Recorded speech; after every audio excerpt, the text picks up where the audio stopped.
Right.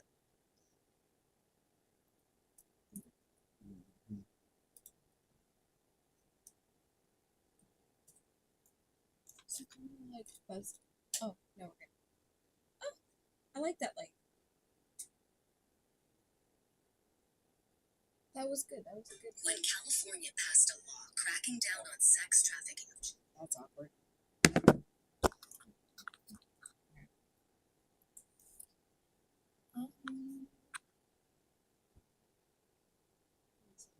What? It's in. I'm on. He said he's gonna. He said he's gonna come. I'm just do what I do best. Can you cut that light on real quick? I want to see something. The main. Because I feel like that. Yeah, I feel like I like it a little better, but it does have like a luminary like shadow thing going on right here in the corner. So I get like I see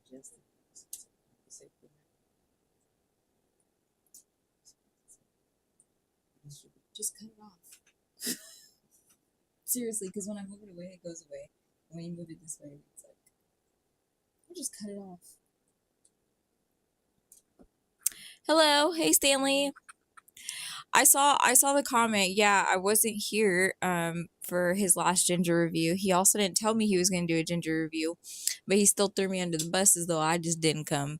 So, but yeah, I saw it. It was a really good one. Welcome in. Hello.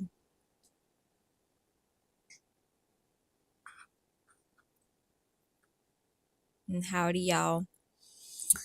Let me see. Kind of got off to like a semi-late start. How was your guys' weekend? Anything fun? Anything interesting?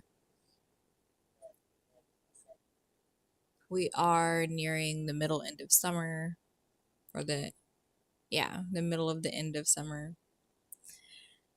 Our summer wasn't too harsh over here. It was actually like really cooler than it's been in years. So, but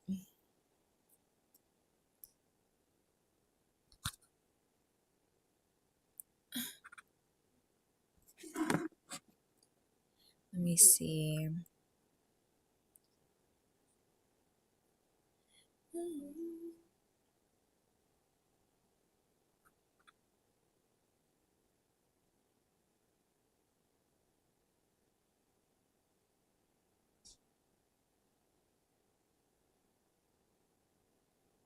All right.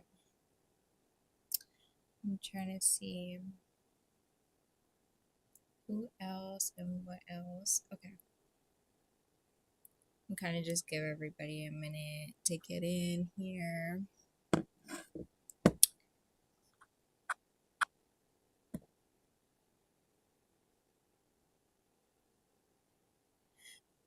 Yeah, okay, so I'll probably I'll probably end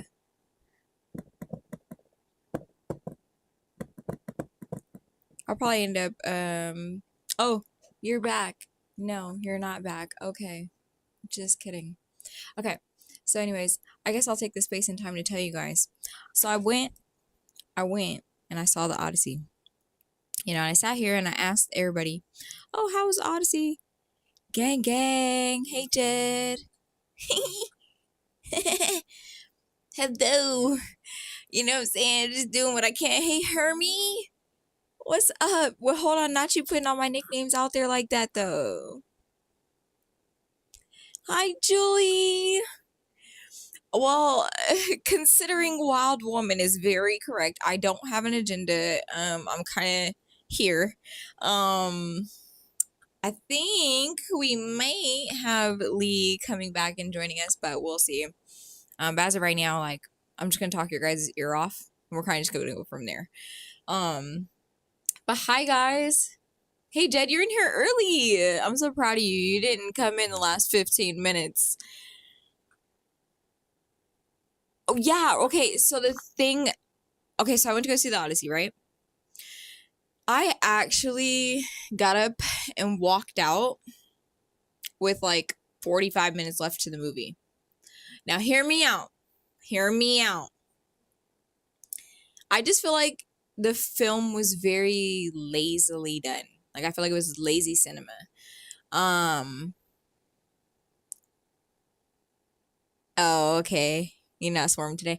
Yeah, so like it was good, right? Like in its own respect, right? The artistic ability, the capturing of whatever. And I know the storyline already, you know. So watching the film, I was just completely underwhelmed. I don't really think that they did a good job of like introducing what was happening and who it was happening with. I felt like you were kind of just left to guess, so I just couldn't help but think about like the people who don't know the story and that are watching this movie. I can't imagine how confused they were. Um, yeah, I just felt like it was just really lazily done. I ended up getting up at and walking out at like with like 45 minutes left. Um, very underwhelming. Well, I don't know what the ticket price is per se because I usually go on Tuesdays where it's like discounted. I think Stanley was asking how much are movies in theaters these days. I go on Tuesdays and usually they're like $6 on Tuesdays, and then if I go on a day that's not Tuesday, I usually get a matinee ticket. So like the matinee tickets are like $8. Um, but the reason why I move like that is because trying to go to the movies like on a Friday night or a Saturday night, I've seen tickets be like 13, 15, $16 a pop, and that's ridiculous. When I could just go on Tuesday. Um, so yeah, they're like quite ridiculous. It just depends. But like I said, Tuesdays are usually the discount days at like your Cinemark theaters, I guess. And no, this is not an ad, but yeah, I don't want to gatekeep such a thing. Because literally, I go to the movies like every Tuesday, dang near. I just go by myself. And then, like, oh, and they also have on Mondays, there's like one Monday out of every month. You never know what Monday it's going to be. And they have like a mystery showing. So they'll play a movie that's supposed to come out maybe like a couple of weeks or a couple of months later. Um, and so you don't know what you're gonna see though. Like you pay $5 flat out. You pay $5, pick your seat. You have no idea what you're gonna go see, and you sit down and you watch it. And they do that like once a month. At all the Cinemark movie theaters. It's really dope. I went to one of them and I saw the movie Tuner, which I think comes out in like a month or two, but I saw it like 2 months ago. So yeah, it's like really cool. You just kind of gotta like look into it. You could find like better pricings. Oh, hello. Hey, Aunt. Um, you actually okay? So who still buys popcorn at the movie theater? Like, first off, I don't really like popcorn that much. I'll eat it, but I don't like it that much. Secondly, like, I bring my own snacks or my own whatever into the movie theater. Especially like after COVID, they don't be checking your bag or telling you to put your stuff away like they used to.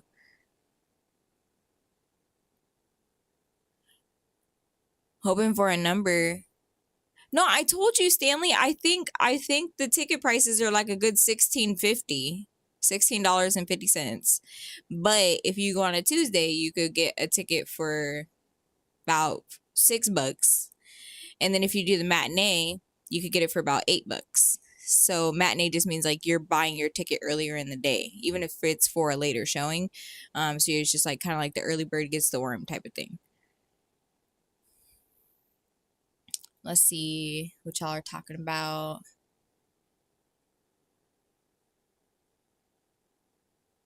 There's a batch of peanut brittle. Okay, Julie, shout out to you. I've never had peanut brittle. So, what are some of the key ingredients? Please tell me. Um, Hermie, I know, you know what, Hermie, yes, you definitely are the type to still get popcorn at the movie theater. Like, you are a whole, like, package of nostalgia and full experience. So, I could definitely see that. Um, Me, it's the only reason to see movie in theaters. Oh, yeah, it must be like a nostalgic thing. I don't know. I just don't like how overpriced it is. I let Lee tell it. I'm cheap. He'll tell y'all in a heartbeat that I'm cheap. I don't know. I just feel like the popcorn's too expensive. Like if I'm gonna have popcorn at the theater, I'll just bring it. But I'm more of like a pinwheel sandwich kind of girly. Like I like to bring like little sandwiches or um definitely like my water bottle. Like um yeah. I don't know. I really, you know what? There's another thing too. I don't really like hearing people chew popcorn in the movie theaters and like opening their snack bags and their candy bags and all that stuff. It's like,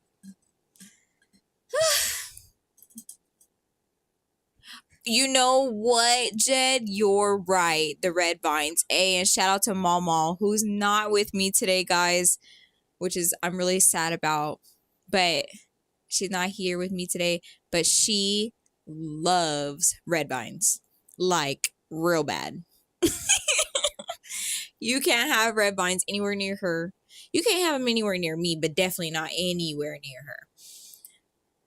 Peanut, sugar, corn syrup, vanilla, baking soda. Okay, I'll have to give it a try, Julie.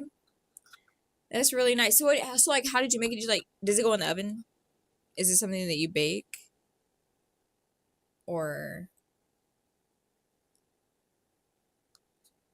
and like for everybody that's coming in, hey, howdy, hit the chat so I know that you're in here. Like, especially if you're one of my peoples, so I can say hi to you, welcome you in.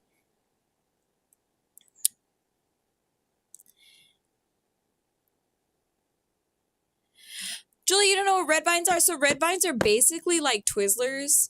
They're basically like Twizzlers. It's licorice. Like it's the same thing. It just has like a slightly different texture. But if you know what Twizzlers are, you have the concept of a red vine. It's just licorice. Plastic candy, as I like to say.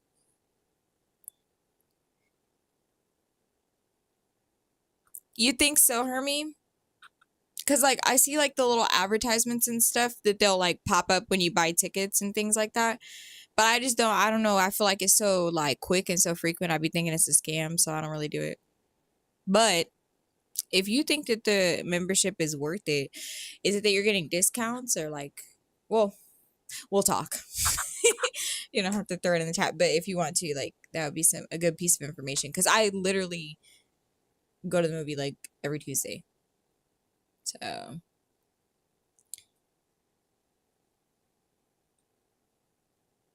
you did it in the microwave.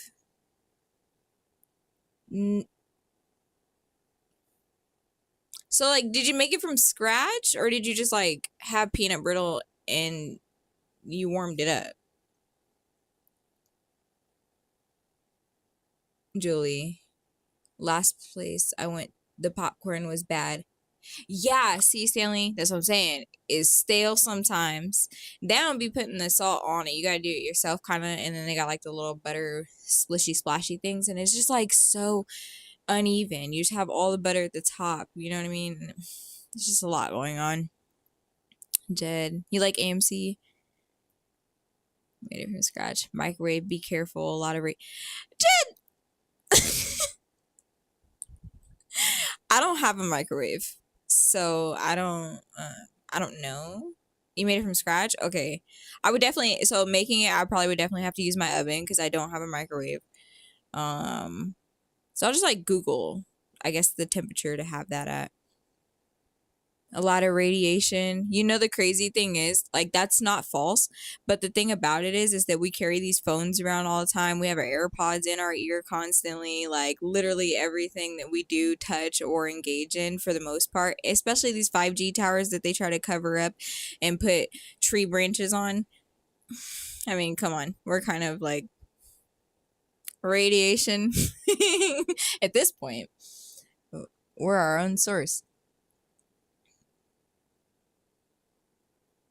One a week. That's great if the package costs too much.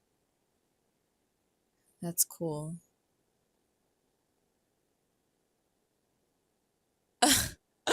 No, for real too, right? You get CT scans, MRIs, things of that nature.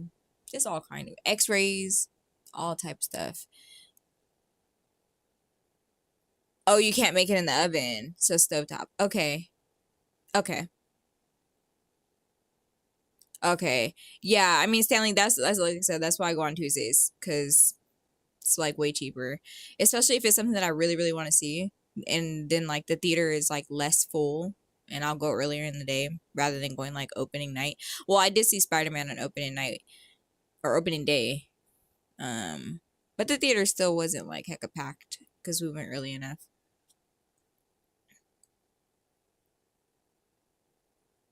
I know, no, for real.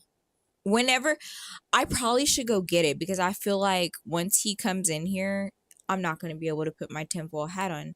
But I don't want to leave the screen because then you guys are just going to be staring at the background without me. Mama, if you're in here, please bring me some full. If you're in here, please bring me some full. A candy thermometer? Okay, I'll hit up Amazon because I've never even heard of a candy thermometer. Did you like the Spider-Man movie? Hi Lala, I'm welcome in. Yeah, I like the Spider-Man movie a lot. I liked it a lot, a lot. I thought it was completely amazing. Haha, no pun intended. I thought it was amazing. Um, and I really liked the addition of Jean Grey. Like she's one of my favorite X-Men, so I thought like that was really, really dope. Um, yeah, just overall outstanding. I tried this stove top. It was chewy. Florida humidity got to it. Do you have uh yeah, no. Oh yeah, huh? You're right, Anthony. I definitely my bad. That's the only spoiler then. Thanks for pointing that out. But yeah, it was really dope. It was better than the Odyssey. I don't know what the hell they were trying to do in the Odyssey. I don't even think they know what they were trying to do in the Odyssey. Felt rushed. And then we excuse me, and then um we have Doomsday around the corner, which Stanley no. Uh yeah. So we'll see. We'll see about that. There's like a lot of theory. If you guys like are into that universe, or into the comic books, like what theories or what do you expect to be unexpected in the upcoming Doomsday movie? Like what do you guys think is going on? Because I've heard so many theories, so many different perspectives. I mean, I've had some conversations that went left. So yeah, feel free to enlighten me because I haven't seen like any of the Avengers movies. Don't judge me. So I kind of got to catch up before December, I think. Even though Lee said that I'm gonna like love the whole Thanos situation that was going on.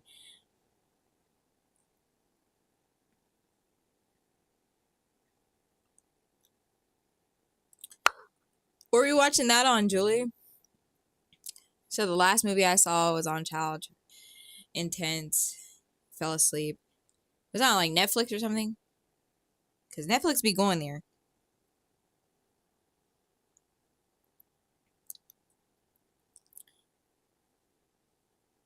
Hey yo, Aunt, did you put the big dog thing because of Invincible? And then I don't know why you retracted it, but I saw it. I saw the message, and it just dawned on me that's probably what you were talking about.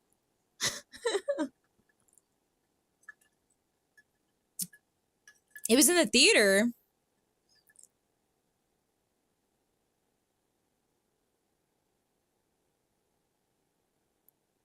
Yeah, Hermie, I heard that. Okay, so Tony Stark becomes Doctor Doom in several alternate universes within Marvel Comics. Yeah, I heard that, and I saw that.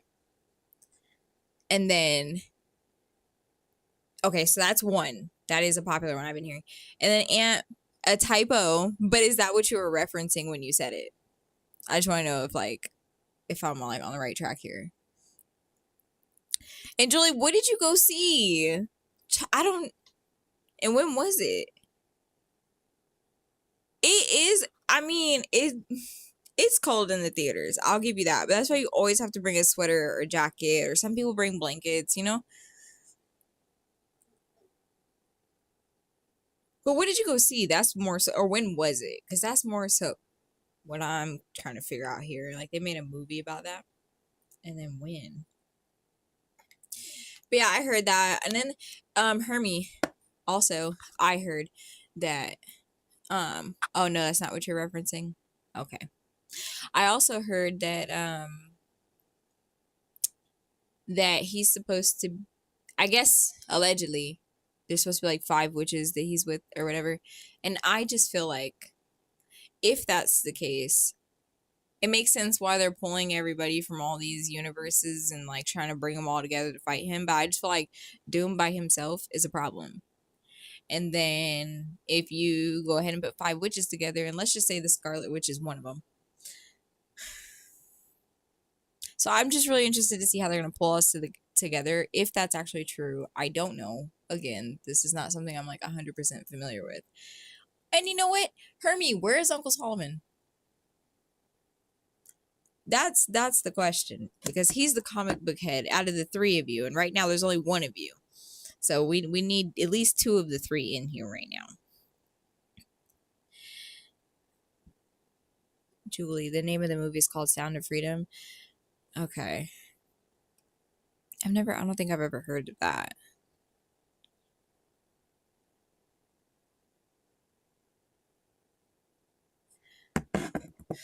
Oh. Living under a rock, I was rented movies through Xbox, but they shut that down. Oh man.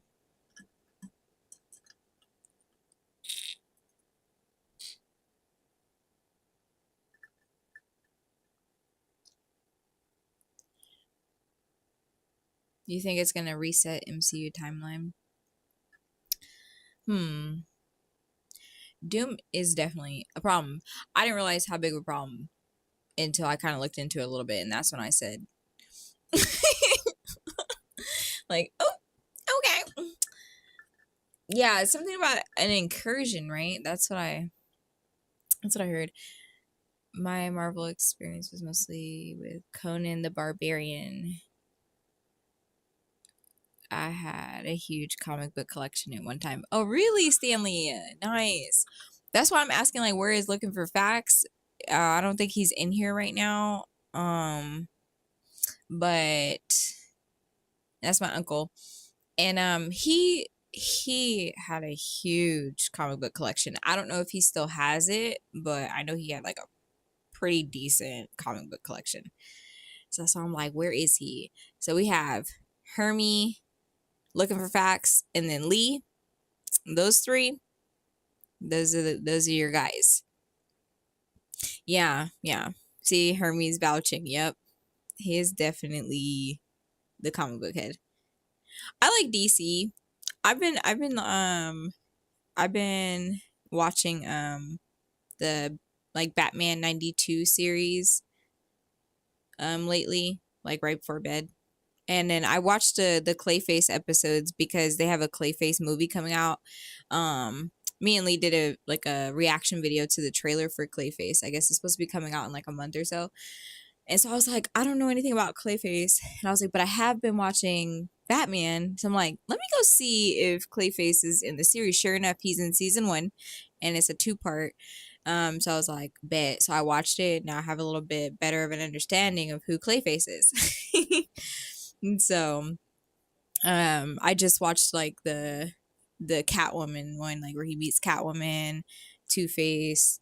So yeah, I kind of been going through that because I like Batman like already as it is. So I was like, let me go ahead and like go back to the OG series and see what was going on. I like the animation too. I'm not even gonna lie to you. There's something about 90s animation that is, it can't be replicated. I don't know. Like they were in their bag. Even when it came down to like anime itself, like what'd you say, Julie? I'm watching the story of Possum Trot. I had to stop watching because oh, oh yeah. Yeah, that's rough. I'm not really good with things that are like tragic or like there's like bad things happening to children or children being harmed. I can't. I usually don't watch it. It's a bit much for me. I'll like start crying and stuff or have nightmares, and so I like kind of try to stay away from that type of stuff. But that's yeah, wow. Yeah, right? Goat series. I'm starting to see. Yeah, Stanley, that's very true. You said tragedies often make for great movies, unfortunately.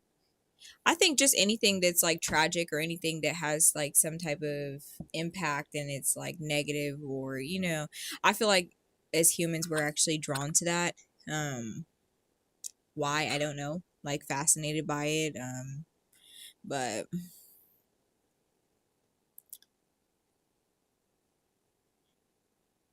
yeah, Batman the animated. Yeah. I could tell. I could tell. I've been watching it for like maybe 2 weeks now. 3 weeks coming up, 3 weeks. Yeah, I get the hype. I think they made a new one too. I was somebody was telling me that they had made a new one.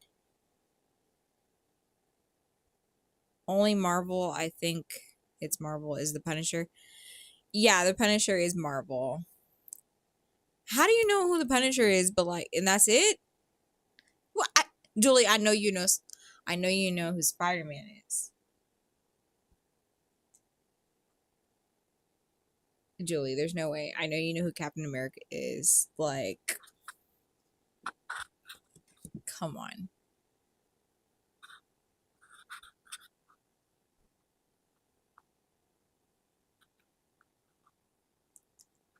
Really? That's so interesting. Okay.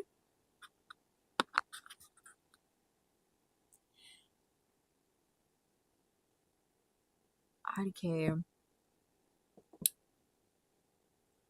And I also saw. Okay, well then, yeah, then you know more than the Punisher, Julie. Don't sell yourself short.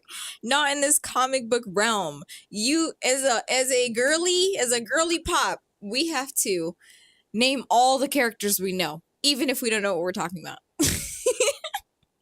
We have to. Oh, Julie, where's Mama Bear? I feel like she's been having like a couple of things going on the last couple of weeks. If you could like slide her a message or check in with her for me.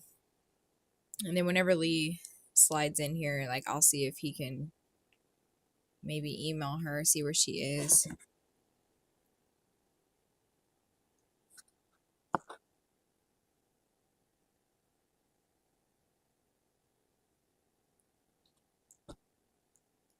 Yeah. Okay. Well, that's okay too. Okay, guys. So I think last week Iron Man. Oh yeah. Okay. So good. So good. So good. So good. You know Iron Man. Like you're locked in. Okay, so I know like last week and maybe like the live before we were we were reading like a couple of like random like stories or like fun facts, things like that. And I think shout out to Julie, I think you had suggested something about a trivia, like a music trivia type of thing. Um, so I do have a couple of like music trivia questions for you guys, but I do kind of want to like allow a little bit more like space and time. I do kind of want to see like where is Mama Bear, where is looking for facts, kind of just space it out a little bit, but I will ask a couple of them. Now, the only thing I ask is try to answer them. They are multiple choice, but try to answer them without googling it, guys. Try to answer without asking ChatGPT. Like, try to come on, okay? Like, and if you get, I mean, it's cool if you, it's not like a competition per se, not yet. Maybe down the line we can make it that way, but um, at least for now, like kind of just throwing random ones out there. So I'll ask one for now, like while we try to figure out where everybody's at. Um okay. So we have our Vantage Lounge trivia. Hmm. Let's see. I have a couple. Let me see, which one do I want? I'll ask this one. Okay. You guys ready?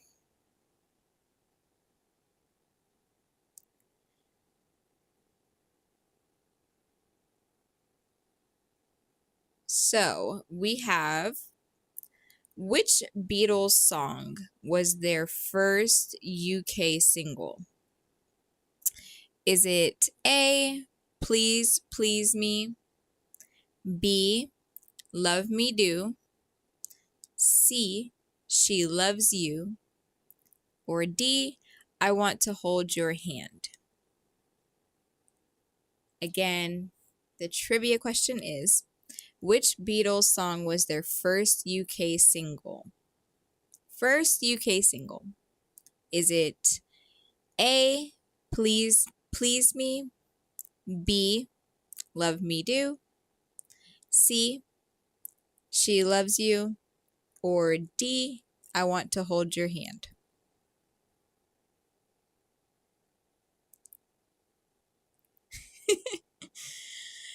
Stanley, I'm not trying to take over. I don't. I'm just here. If anybody's familiar with Marshawn Lynch, I'm just here so I don't get fined. Um, no, no, I actually I like being here, but I don't know where Lee is. He was supposed to be in here, but I think he's like handling some biz, some coaching biz. Um, I'm definitely not trying to take over, but I'm just here, you know what I'm saying?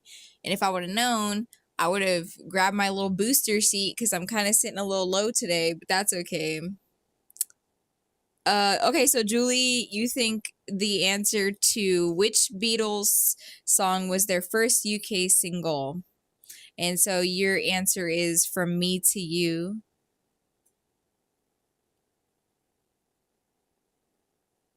Okay, so From Me to You was their first number one UK single. So does that mean that the answer I have right here for this trivia question is like not right? I'm about to look it up because I don't know. We're gonna find out. I just told you guys not to Google it, and here I go Googling it, and I'm supposed to have the answer. Let's see, because Julie, that's not even like on my multiple choice. So that's interesting. Let me go see.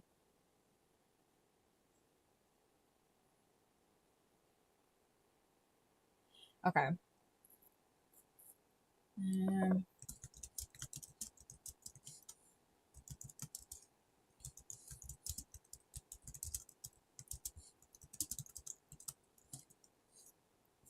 yeah, let me see, because oh, so you're right. Somehow, some way, I have the wrong answer. Let me tell you something. Let me double check all these trivia questions that were sent to me because it does say the Beatles' first number one single on the official UK singles chart was From Me to You, which reached the top spot in May 1963. However, their previous single, Please Please Me, reached number one on the major UK charts at the time. Okay, so that makes sense then, because I had Please Please Me. So they kind of just came about in the same time frame. But thank you for that, Julie, because I'm definitely about to double check all these. They were sent to me. I didn't pull them. I should have done some fact checking. But see, this is why we go through the trivia. This is why we do this, you know? I don't have any what's I don't have any Bee Gees ones. I'm sure you and Mama Bear would like totally tear the roof off with those. Just unbelievable amount of knowledge and fun factory going on.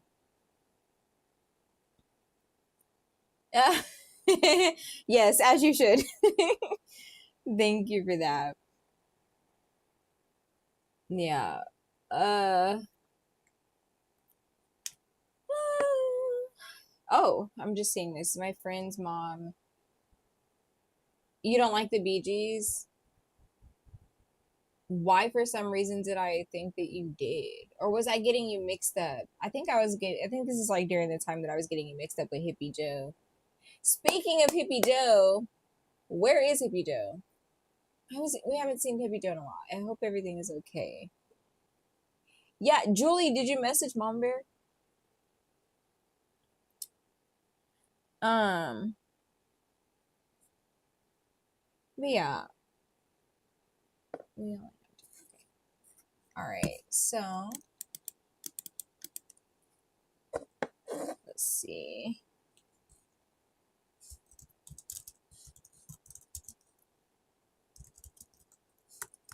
I'm about to fact check these right now. Okay, thanks, Julie. Okay, you're a musician. I did not know that. So, like, what do you do? Like, do you write music? Well, musician, right? So, do you play instruments and are you a singer? Like, what do you delve or indulge in? Stanley?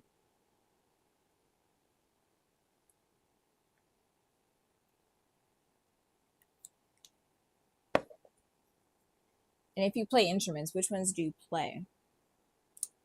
I'm very interested to know.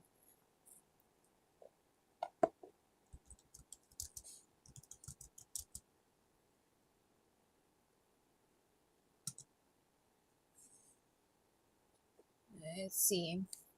Okay. So we have.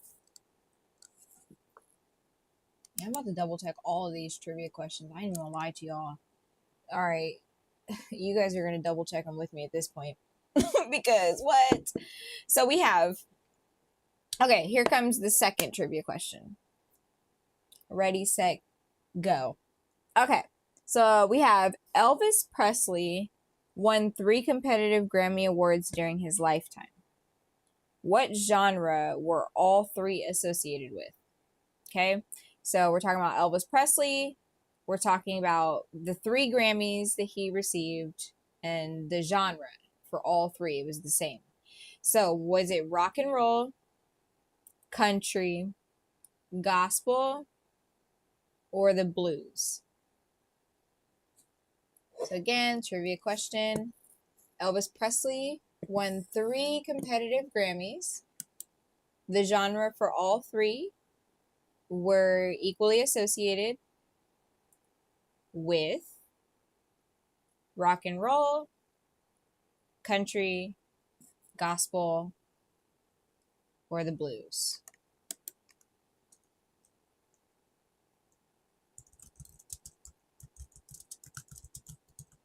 And I'm just gonna double check the answer before before I say whether the guesses are right or wrong here. Okay, so we have okay, Julie's guessing gospel, Hermie is guessing the blues. Okay. And I'm gonna double check because after that last one, IDK. Um so okay, cool. I have the right answer on this one. So we're good. Let's see. I'll give it like maybe 30 more seconds. 30 more seconds for any more guesses. So we have the trivia question of regarding Elvis. He got 3 Grammys, and all 3 the genre was associated with. And we have A, rock and roll, B, country, C, gospel, or D, the blues. We have 1 for gospel. We have 1 for the blues. And thanks for messaging her, Julie. Appreciate you.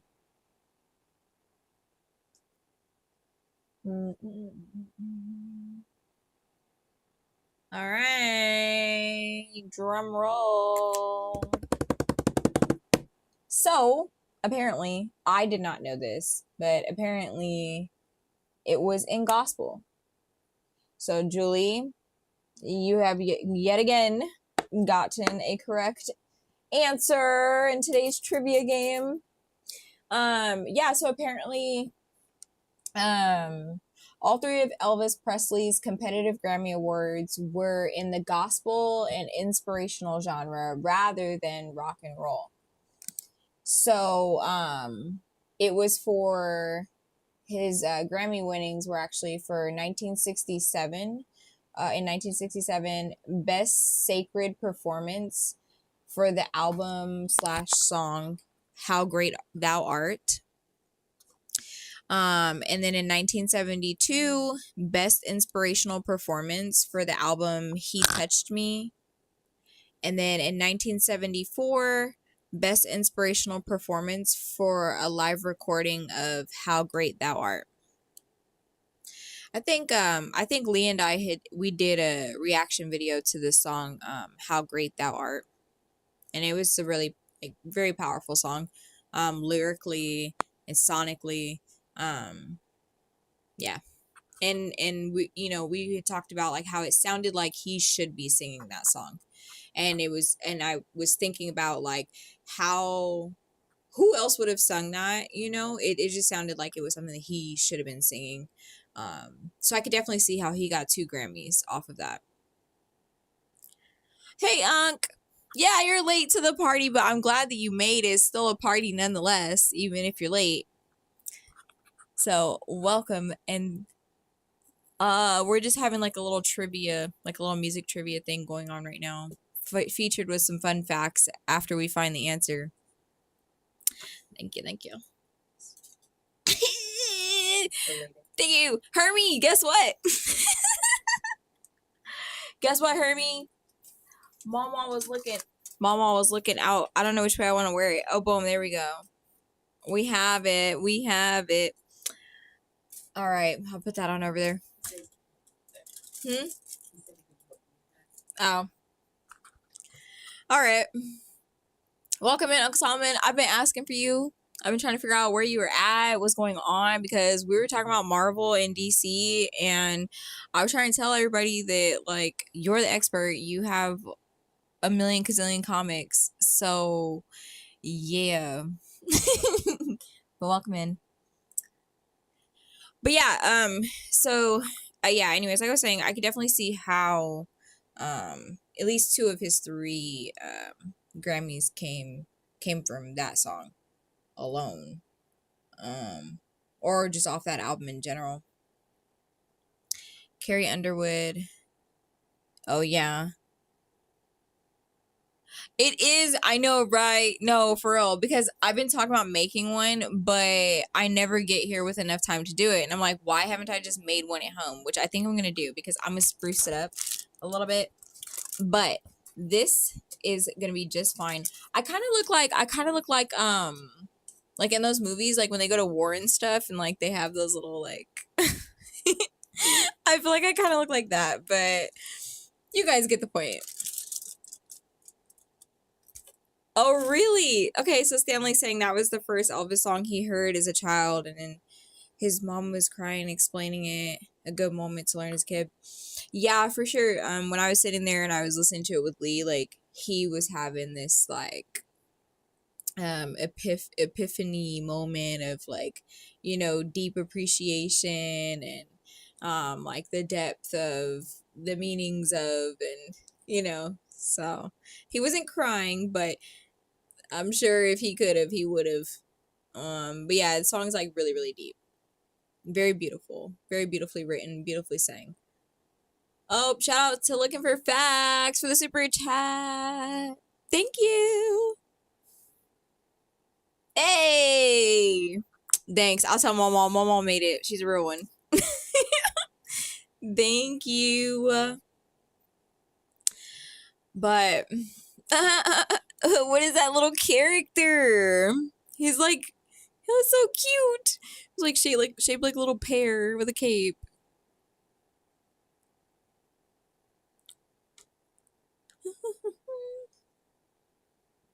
Ooh.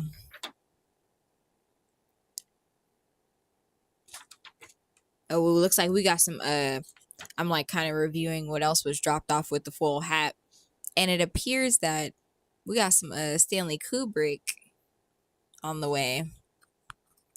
I went on a Stanley Kubrick deep dive like maybe like a year or two ago. Well, I did that with Stanley Kubrick and then I did it with Quentin Tarantino and I just like went through their catalog. Amazing. Stanley Kubrick's like visionary prowess is absolutely insane. That's all I'm going to say about that. Tarantino's ability to completely like capture you like emotionally but then like capture your adrenaline as well, but they be two separate things but two things that like completely go together, and then for him to be like in pretty much all of his movies dang near, insane, insane. Did we have a time zone change? What do you mean a time zone change?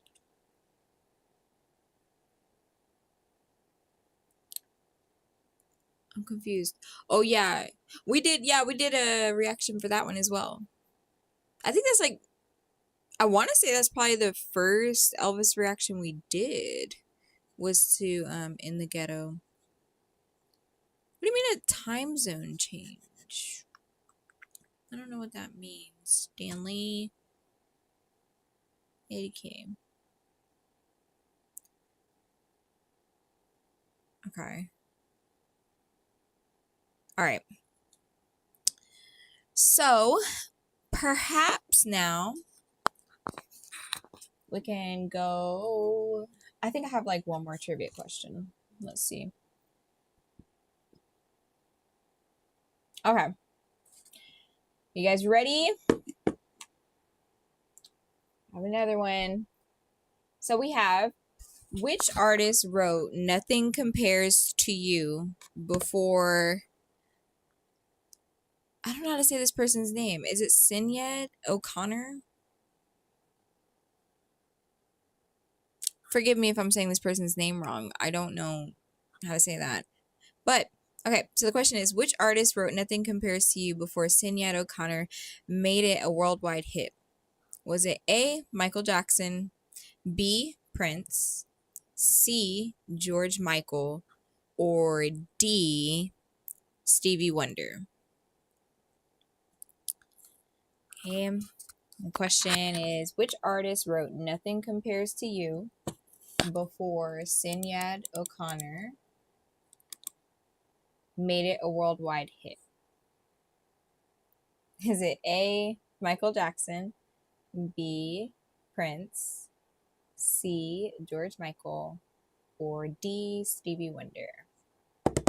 Drum roll. Okay, so looking for facts says Prince. Okay.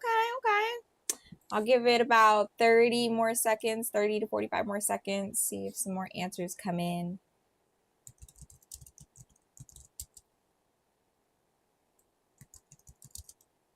Okay, so Ant is saying Prince. Hermie is saying Michael Jackson. I'm gonna run through this one more time for everybody. We have, which artist wrote Nothing Compares to You before Sinead O'Connor made it a worldwide hit?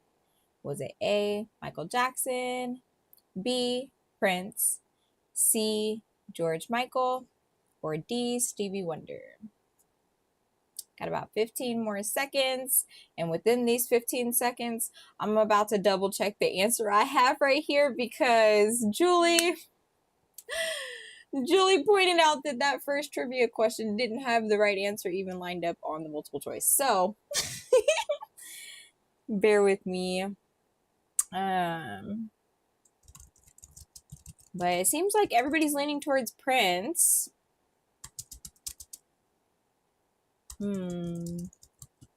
Okay, let's see. Okay, cool. I have the right answer over here. Shinad? Is it like Shay, like she? Or okay, whoa. Is it Sheenad? Sheenad O'Connor? Julie? Because I see you trying to put the pronunciation for me, and I really appreciate that. So is it she or Okay, while I wait for that. So the answer is Prince. So Nothing Compares to You was written and composed by Prince in 1984. He originally recorded it for his side project, the funk rock band, The Family, which released on their 1985 debut album before Shenad. Oh, the A is long, Sinead. Is it she though? I'm just gonna say O'Connor. Before O'Connor made it a global hit in 1990. So it was written by Prince in 1984. First release, that was The Family in 1985, and the breakout hit was the 1990 O'Connor version. Uh, Thank you for for the pronunciation. Hold on, I gotta like find my. Oh, here we go. Hold on, guys. I'm gonna get the pronunciation right now. The A is long. So Sinead. Sinead. Did I say it right, Julie? Hold on. Let's see. Let's see. I have like. I get the Sinead. Okay. Thank you for that, Aunt. Because I don't. I don't know. Sinead. Okay. I really appreciate y'all. Y'all be looking out for me, man. Okay. Cool. Okay. Sinead. Got you. Got you. Got you. Thank you. Thanks, Julie. Okay, cool. So the right answer was Prince. That is really interesting. I have half. Well, I can't. I'll just tell like Lee that we should probably maybe do a reaction to that song in general. Ooh. Not the mouse froze. But anywho, if you guys have like any trivia questions or like kind of like how we did last week, if you have like any fun fact stories that you want to share or anything like that, send it to the email. Send it to the Leee Vantage email. It should come floating across the bottom here. If it doesn't, then I'll just pull it for you. Is who all family, Stanley? Because technically we are all the Leee Vantage family, yes, including you. But who specifically are you asking about? And as I try to get this mouse unfrozen, and it's a left-handed mouse, y'all. I'm over here fighting for my life. I can't unfreeze the mouse. Oh no. Hey, thank you, Julie, for the stars. Thank you. Oh, look what the cat dragged in. Look what the cat dragged in, guys. Hey, the mouse froze. I can't unfreeze it. No, nobody suggested anything, so I don't know what to do. Oh, it dies? Oh my gosh. The mouse probably died, y'all, is what he's saying. The cat has definitely dragged something in. Now, I don't know if he's gonna sit down. I don't know. Maybe we could drop a couple of super chats to get him to sit down. Because right now he ain't sitting down for the free. So he's not sitting down just for the name of the game. So oh snap. Well, I'm gonna figure out how to get this mouse unfrozen. But in the meantime, y'all, we do have does it need charging? I don't know, Julie. I think it has batteries because I ain't gonna put them on French Street, but I think there's batteries that are required in there. You can hear him in the background. Right, I know, right? I'm gonna like toss this other mic over there at him. Like, yeah, I think it takes batteries. Look, first of all, don't make fun of me how I say stuff, okay? I think it takes batteries because, like, yeah, the bottom of it is indicating said batteries. Let me see though.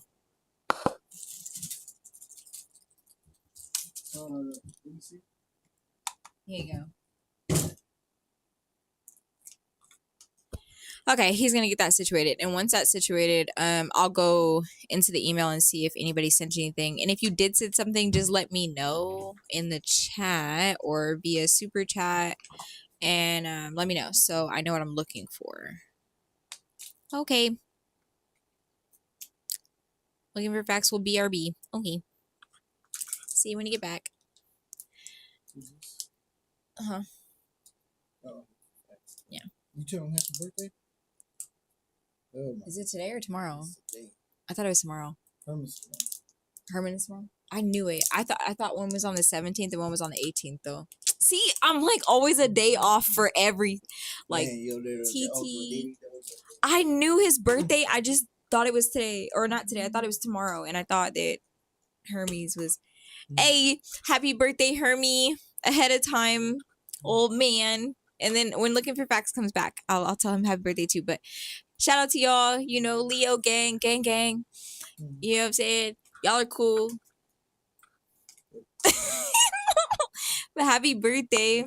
Are you doing anything? Are you gonna like go get like Pazookies or something at like BJ's or what you got planned? Cause you know they do the Pazookie specials on Tuesdays, I think. I don't know if they still do it. And happy birthday, Hermie, you too. I was a day off though. I definitely thought like Hermie, I thought your birthday was on the 18th, and then I thought Uncle Solomon's was on the 17th. So I'm like a day off for both of y'all, apparently. But I was in the right range, you know. And guys, oh my gosh, the little niecey poo, her birthday is next Saturday. Well, Saturday. She's gonna be 6. Look at y'all, just birthdays, just around the corner, just bang, bang, bang. Oh wait, did we get it? We got it situated. Yay! The mouse is not frozen anymore. Well, it was never frozen; it was just dead. But it's working now. We are on the. Okay, we're good. Now I just gotta figure out. Oh, here we go. over here. Only two songs. Are you coming back in? You coming in? Hey! So, without further ado, I would like to. It's good. I'm gonna switch with you. You gonna sit here? You can sit here. Without further ado, I'm going to introduce the myth, the legend, Leee Vantage. He has been absent. He has returned, never to be replaced. You know, the first of his kind to do it. You've been getting suggestions to replace me. Anyways, I now present Leee Vantage. I'm gonna slide over here. I kept your seat warm. There you go. Ooh, boy, I was running out of stuff to talk about. Right, drum roll, please. Get in here. Oh, I got dropped all this stuff. The myth, the legend, the one and only. I got it. I'll try to. I got you set up for. I'm gonna move myself. Oh yeah. Okay. Well, hello. I sent Mom Bear a thing to see if she was gonna get on, but I just let her know we're on because I sent this thing hecka late for today. Oh. Wait, did you guys did you go over this or no? What was that? Okay, I'll look over it. That's what my mom gave us. Yeah. I'll look over it. I'll go back.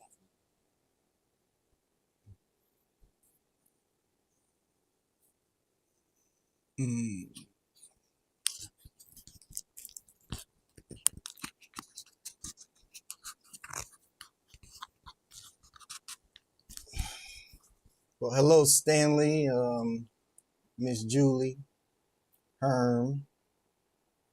I don't know who Aunt MC is, but hello.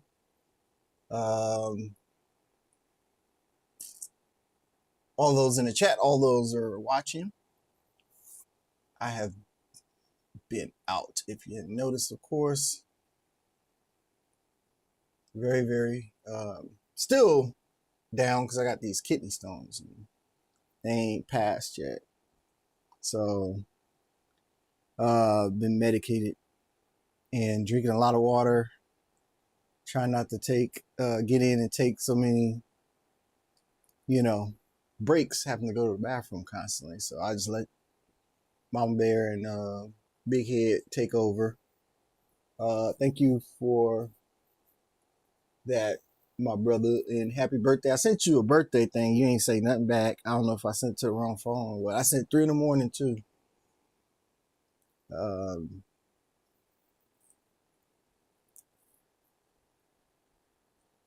um, explain it. So yeah, 2 weeks now, I think. Going on 2 weeks. I've been having that going on. And I got like 2 of them on my left and on the right too. So I haven't been up to it. I get all, taking the medicine, get kind of like, you want to rest a little bit more and finding the space. I'm still coaching, so it's finding the space to relax. I think they did a cool job. But I did do recordings, so I just kind of set in and after they were done, and I reacted to a gang of stuff. Tried to drop it throughout the week. I got a gang of stuff coming up too that I got to record and drop. Good feedback. Y'all seen the Queen Bohemian Rhapsody reaction? No, he's hecka fake, guys. I want to take a second. Watch out. I want to take a second to say that he's really fake for that. I have been sitting here. I have not listened to the song. I've heard so much about it. And then he goes and he does it without me. And then he gets on the phone and he's like, yeah, since you haven't come over here to record, that's how he prefaced it, right? And I'm like, what is he even? Here he go, right? I'm thinking, here he go. And then he's talking about Bohemian Rhapsody, and I clicked back into the conversation immediately. And I was like, wait a minute, what? You recorded it without me. We're not cool no more. Like, we are not cool. I told her. I said, I'm the reduce from recording because, she be, she be out and about and don't be coming in, checking in, and then when she do, actually when she does get here, she be looking wore out. So I don't bother her because she usually bringing the grandbaby home and like dropping her off and she just be looking like she over it. She don't be like this. So when she's like, this is when I can wrangle her. And then, she got the energy of a toddler. Well, no, energy of a newborn. Newborn. That's not a toddler. Newborn. And we get to the 3rd video and she's like, she ain't saying she's done. It's just like you could tell she's done, right? So it's like, oh, I gotta get the best videos up so I get the best out of her. And then she's like, I'll be back on Wednesday. And then Wednesday come and don't even. This week you didn't even come. This week I didn't come because see, they wanted to do another inspection. I don't even want to talk about it. It made me so mad. Yeah. But yeah. But I was like, oh, what happened? Thank you, Uncle Solomon. That's what I'm saying. Will you just come up here saying stuff like that? That's crazy work, man. What did I do? I don't know, but it's cool, it's just a look on her face. I kind of I respect her moves. I don't force her to do it. Only if it's like, no, we have to do this. Yeah, thanks, Stanley. Oh yeah, thank you. Yeah, it was 2,000 subs. I was like, oh man. I remember when you only had 6. I remember when I got 1 really. Mine and Momo's it was automatic. So I remember my first one. Mm-hmm. I was shocked getting my first one. I was like, wow, that's crazy. Yeah. Getting 1. So yeah, thank you for the 2,000 people that actually subscribed and those that actually enjoy, me being just monotone. Yeah, I be seeing some guys doing. I'm like, God, how they doing that? That's maybe heck extra. Yeah, you can tell it's like how you do that. That's crazy. Yeah, it's like a tone. It's kind of like Baba. She talks like a YouTube kid. She's like, my name is Zola, Zola. And so I think that maybe, Mm-mm. like, it's like, yo, you good? Like, it's giving NPC. Are you okay? We're gonna need to do the same song, but with pentatonics. what is that? What I have song? no idea. What song, Julie? We missed something. Lee, aka the athlete, something like a superhero. Hey, hey, Mm-mm. hey! You know what? I should let Herbie do your intro. Herbie would have got you right. I said something like Batman, right? You remember that? Something like Batman. You remember that whole conversation about you picking up the table with the kids or whatever? I guess you guys were talking about whether or not you could pick the table up. You being strong. Yeah. Papa's mouth dropped. Oh, I thought they were. I think they were seriously thinking I couldn't pick it up. I was like, my son didn't think I could pick up a table. It's a big table, and you know how kids do it. You can't pick that up, so I'm thinking like they know I can pick it up. They just want to see me do it. So I was like, I can pick this up, and I lifted it. My son was like in total disbelief, like I can't believe you actually lifted that. It's like, oh, you really thought I couldn't, huh? Finally checked it was my dog stuck outside. No, he's my brother, so like Batman. All right. AIing? Oh, yeah, that's very true. That is very true. You know how I almost read that? Alien? I almost did not recognize that as AIing. That's crazy. Oh, snap. So yeah, so while you were gone, we did the music trivias and then we read like a couple of Did you do all of them? Oh, you only had to pick a couple. There's only 3. Oh, it really did give 3 here. Yeah, so I did all 3. Oh, here's the rest. And then we read some like fun facts to go with it after we got the right answer. You know, Julie was stellar. Unc showed up, showed out. You know, they were on it. One of them though, it wasn't the right answer, and it was the Beatles one. Oh yeah. I was actually really surprised about that. Did you guys have video problems for the first hour? What do you mean? First hour what? Was something wrong? Like I'm confused. Oops.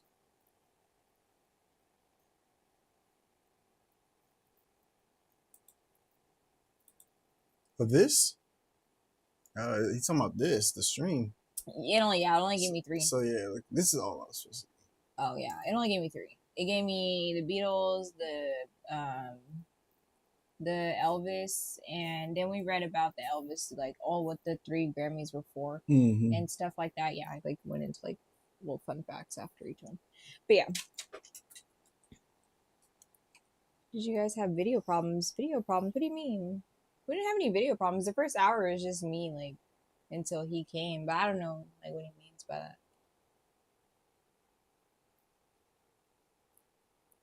Okay. Well, did she explain the same song? No. Well, I guess we have to look that up. The same song. The Julie. Okay. Maybe that's just the name of the song. Yeah, but I'm gonna have her do the Bohemian Rhapsody again. We'll react to it again, so she can do it. But they were talking about a different version. They were talking about a different version you can do where it's more of the performance. So I guess you can do that one. I had the right answer. So is she saying to do, is that the name of the song or is that like, I'm so confused. Yeah, Julie, you did have the right answer. Hey, Tone. Welcome. Yeah, you did have the right answer, Julie.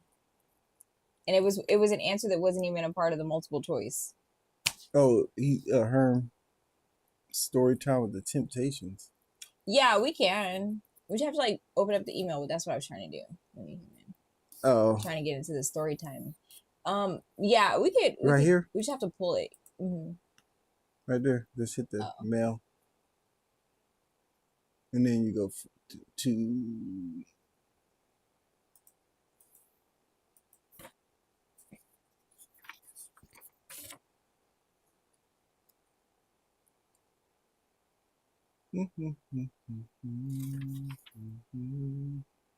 What did Mama right now?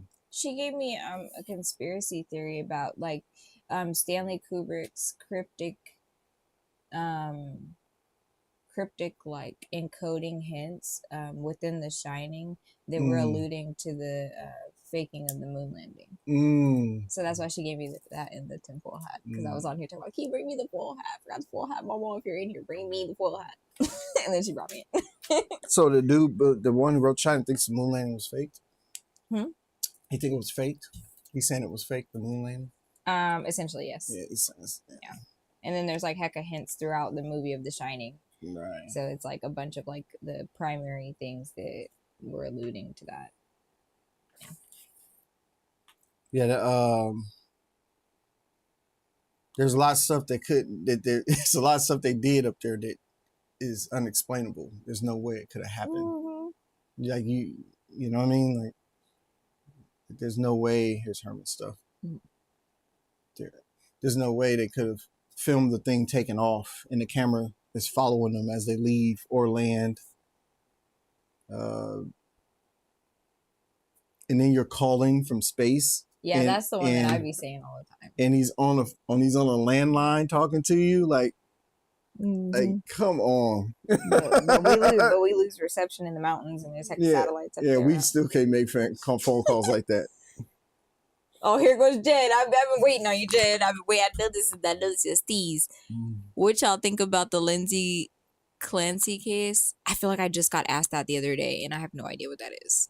Let's look at it. Oh, he's explaining it. Chatting to the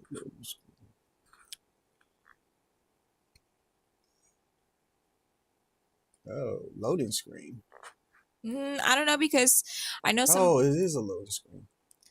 Well, I don't know, because there was a loading screen.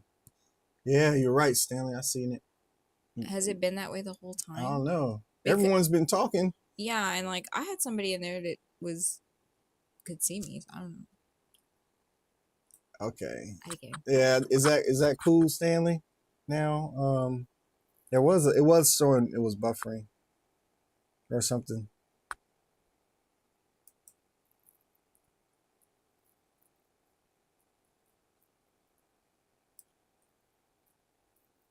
Yeah, and I would have been here on time for this one too, but I was talking to my coach. We're going over next week's stuff, so I was talking to him. He called me right before the stream, and I hadn't been able to get a hold of him all weekend, so I was like, I got to talk to him. So that's what delayed me to get on. Oh, he said that there's a theory out there that Stanley Kubrick was the one who shot and filmed the moon landing. In Arizona, huh? What? Like he shot and filmed in Arizona. Because they do a lot of stuff in Arizona. Yeah. And NASA. So they're thinking like or New Mexico, one of the terrains looks like, the terrain so they're thinking they did there. I even think what's his name? The science brother, the physics guy. Oh my goodness, what's his name? He made a suggestion that they've had to film a lot of the stuff to show it because there's no way they could have showed it. Mm-hmm. But he then says, but they did go to the moon. Tyson, what's that boy's name? I have no idea. He's famous. Tyson's in his name. Neil deGrasse Tyson. That's what Neil deGrasse Tyson. He was saying that some of it, because you can't sit there and say that's real footage. That's not real footage. That's just, there's no way that's real footage. I don't know, y'all. Let me borrow your face. I thought you were an hour late. I couldn't see. No, so the thing is, I don't know, because like I just got some feedback about that, and like they were able to see me perfectly clear without interruption. So I don't know, like, if it's on your end, because I see, like, looking for facts, I see it's kind of off and on for you too. But overall, they were able to see me. Yeah, and I just caught it buffering myself when I moved our OBS screen. I saw on the YouTube side it was swirling. Neil deGrasse. Yeah, Neil deGrasse. Yeah, he said something like that. that they had to. Hey, Mama. She said, "Read it." Howdy. Yeah, we gonna read it, What you're reading? Well, okay, so I'll tell y'all what. Well, actually, no, let's just take a vote. So we have, as we enter our story time, we'll do both, but I'm just trying to see which one you guys want to do first. So we have, put a number 1 if you want me to start with the story behind the music group The Temptations. Or 2, put a 2 if you want me to start story time with the Stanley Kubrick cryptic encoding hints about fake moon landing within the movie The Shining. I'll give you guys about 30 seconds. I have both pulled up, so wherever y'all want to start. So that's like a full minute. 2. Because 30, probably 30 seconds behind. Yeah, that's how I've been operating. It's like just saying I'm giving them 30 seconds, but it's always like literally a minute. But yeah, that's I shouted it now. They can hear you, no? Yeah. I'm telling you, I'm tired of hearing that. I forgot she adjusted the mics. And then, bam, there's another one right there. I'm like, turn to one. This is crazy. You're like Cyborg talking to me. Like, And they can hear you it. know what? I did that. It's all good. Hold on. How they be doing it? I was thinking. That always blew my mind. Like in the movies and stuff like that or whatever. Like even in real life, like when you be having the phones up to when you have the phones up to your head, even, you know, and they be talking and then they cover the mouthpiece and they're like, okay, so, and I'm like, yo, like that's not stopping nobody from like not hearing you. Just hit the mute button. Like, what is going on? Okay, so we have 3 votes for number 2. Okay, so it looks like we're probably gonna be starting with Stanley Kubrick. Because I think because I was talking about it. Yeah, true. It was like a referencing good little like transition. It's all good, kind of funny. Elon can send a rocket up there and see if the flags. You know what? I also heard like another conspiracy. Hold on, I gotta put my hat on now. Guys, I don't know. Let me know what is eating for, because I don't really know. And Mama made it. Shout out to Mama. And that's why I gotta keep getting tinfoil, huh? Unbelievable. I thought about it. No. I thought about it on the drive here. I said, okay, so I might have time to make the hat. And I said, I don't know about how I feel about wasting his full. Yeah. I said I should bring my own. It's okay. Mama did Put the hat on, girl. Mama did it. Julie, I don't have an option number 3. Actually, I could tell you something is option number 3. Option number 3 is nothing. Here's option number 3, Julie. Option number 3 is I heard this theory about something that some device that the Vatican made that allegedly has the ability to see past events. I forgot what it was called. I wrote it down, but I like totally forgot. Maybe next Sunday. Okay. Okay. So most of our votes are number 2. So let's get it started. I have on my tinfoil hat. He needs one too, though. No. You messed my hair up. Oh. Okay. Here we go. Okay. So Stanley Kubrick dropped cryptic encoded hints about faking the moon landing into The Shining of 1980. And it's one of the crown jewels of film theories. All right, let's see what they're talking about. It suggests that after... Oof. We're just gonna leave that off. The fan is not having it. Okay, so let's see.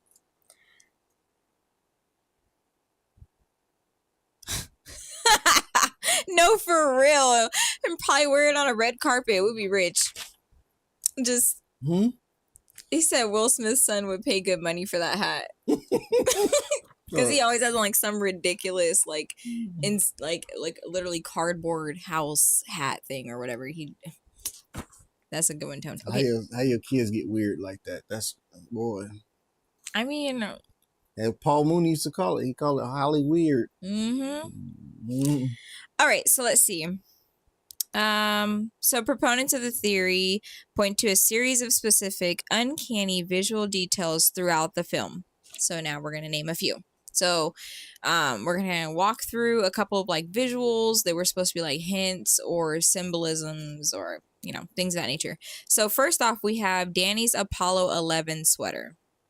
In one of the movie's most famous scenes, Danny Torrance is playing on the Overlook Hotel carpet when he suddenly stands up, revealing a hand-knitted sweater depicting an Apollo 11 rocket with the words Apollo 11 USA. Immediately after standing up, he walks slowly toward the mysterious room 237, which leads us into our next section, that room 237 versus the moon. In Stephen King's original novel, The Sinister Room was 217. Kubrick deliberately changed it to room 237 for the film. Conspiracy theorists highlight that the average distance from the Earth to the moon is roughly 237,000 miles. Officially, okay. So basically, it's like insinuating that room 237 is the moon because of the 237,000 miles between Earth and the moon. Okay. So hold on. We actually did teacher. I just hadn't. We have to redo it. Stanley. And she said Will Smith needs his own foil head. Ha. But yeah, we already did the teacher. Oh yeah, we did, huh? We have to redo it. Was that one where I thought it was a shrimp? Yeah, shrimp her on the shirt looked like shrimp, okay, but it was. yeah. Yeah, we don't do the 666 Oh, stuff, so we yeah. got to do another one. Okay, so basically, as of right now, we have, just to recap, we have Danny's Apollo 11 sweater. So the little boy had on a sweater that said Apollo 11 USA. And then he got up and he starts walking towards a mysterious room that's labeled 237. And the theory is loosely based off of the sinister room that Stephen King had originally presented, which was 217, but Kubrick changed it to 237 because of the 237,000 miles between the Earth and the moon. So now we're going to go into the Overlook Hotel as a representation of America. Jack Torrance taking the job at the Overlook represents Kubrick making a deal with the government. The hotel's manager, Stuart Ullman, wears red, white, and blue and has an American flag sitting on his desk right next to an eagle figurine, symbolizing the government authority contracting. It's like Jack and Kubrick to do a job he can never escape. Tang and Apollo imagery. In the hotel's pantry, prominent cans of Tang. You had Tang before? Mm-hmm. Yeah, I had Tang too. Okay. In the hotel's pantry, prominent cans of Tang, the powder drink famously popularized by NASA's Gemini and Apollo missions, sit directly behind characters in key shots. The carpet pattern change. The iconic geometric pattern on the hallway carpet mimics the launch pad layout of NASA's Apollo missions. Right before Danny approaches room 237, the orientation of the carpet's pattern suddenly shifts between shots, symbolizing the staged nature of the mission.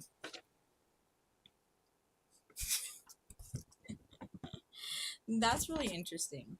This is like kind of one of those things where you don't really know if it's like a full-blown reach or if it's like actually that intentional. What do y'all think? I think it might be, but it's very subtle if it is. Okay. So, oh wait, is this?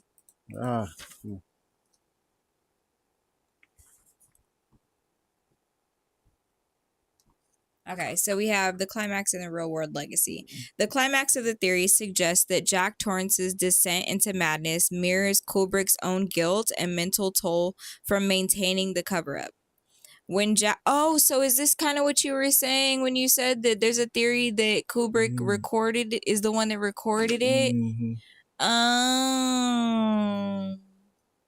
Okay. Who said that? It all makes sense. Tony? No, Aunt. Who's Aunt? One of my people's. Oh, okay. Yeah. Okay, that makes a lot of sense. Okay, anyways, the climax of the story suggests that Jack Torrance's descent into madness mirrors Kubrick's own guilt and mental toll from maintaining the cover-up.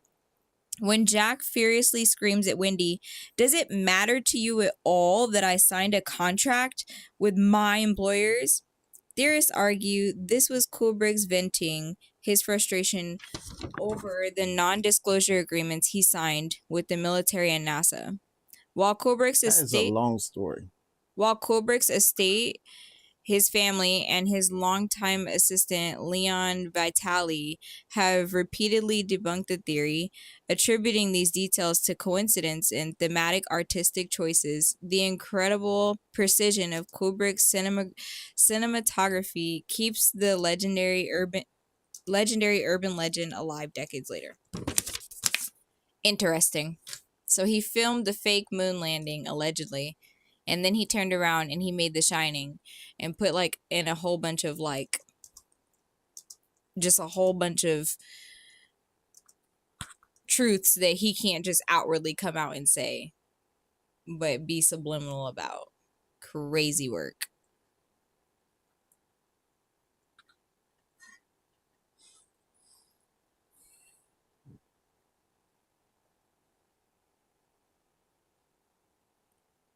Oh my gosh, wait a minute, what's going on? We're having like a whole Chris Rock and okay, well, y'all could have told me I would have stopped reading. What?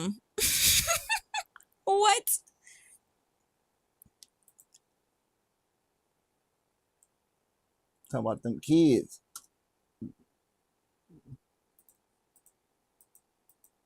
I don't even know if that was real. Well, Will Smith slapping Chris Rock. Like, oh, that was real. no, I feel like it was like reenact because like isn't there something from like back in the day at an award show or whatever? So I thought they were just reenacting that. I could have swore there was like something that happened at a award. It's like a I gotta find it. But I think they were just reenacting something. I don't know like how true. Like why would you get up there and slap Chris Rock for saying something about your wife who constantly embarrasses you in the public and humiliates you? Like I just really don't get it. Look at your uncle. Listen to your uncle. That slap was real. Mm-mm. Oh no. Yeah, that red table talk. Yeah. Tell me. I'm still texting. I think you read. Yeah, text. Tell me about it. Dude, that red table boy. Ugh. Yeah. I'm like, what is you doing, woman? It's ridiculous, and I hate it because you have like her daughter and her mom up there, and they just all like yeah. And you got yeah. Steph's wife looking like going clown mode on it too and talking weird. Like, Ever since she went on there, everybody's been handling everything she says like with that same grain of salt. You know what I mean? It's like really. The moon is fake news, as we all know. Planet Earth is flat. She said, "What man slaps?" Apart from the last 2 weeks in December when it divides into 3 floating pyramids.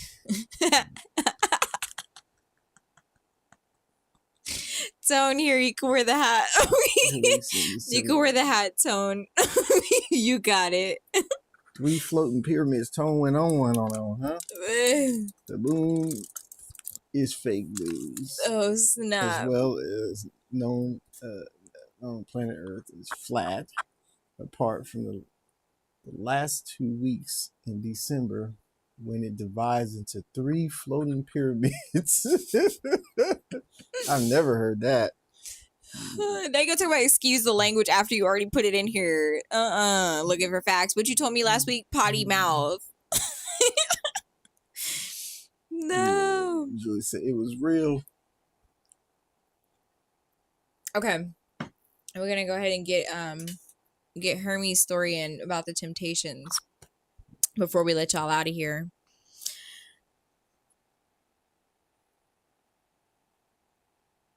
Had him down 50.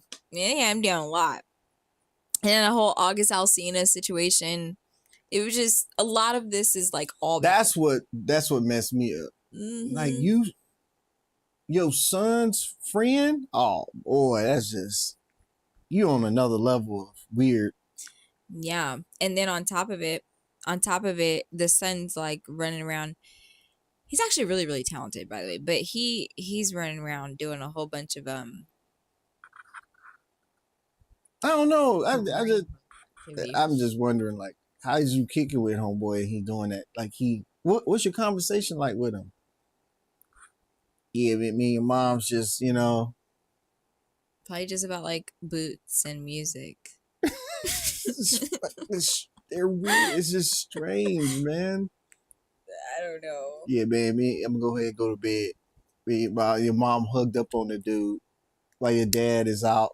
Like Maybe they're like in some like sex dungeon or something. Will Like should have been maybe slapping a whole bunch of people. no, for real, I'm saying. Like, He should why? have been in the news for slapping a whole bunch of That's people. exactly my point. Like, how do you just only slap Chris Rock? Like, Mhm. why were you not carrying that same energy across the board? Because she has been humiliating and embarrassing you time and time again. Like, this is, anywho, the entanglement. The entanglement. That, yes, Hermie, that is what it was called. The entanglement.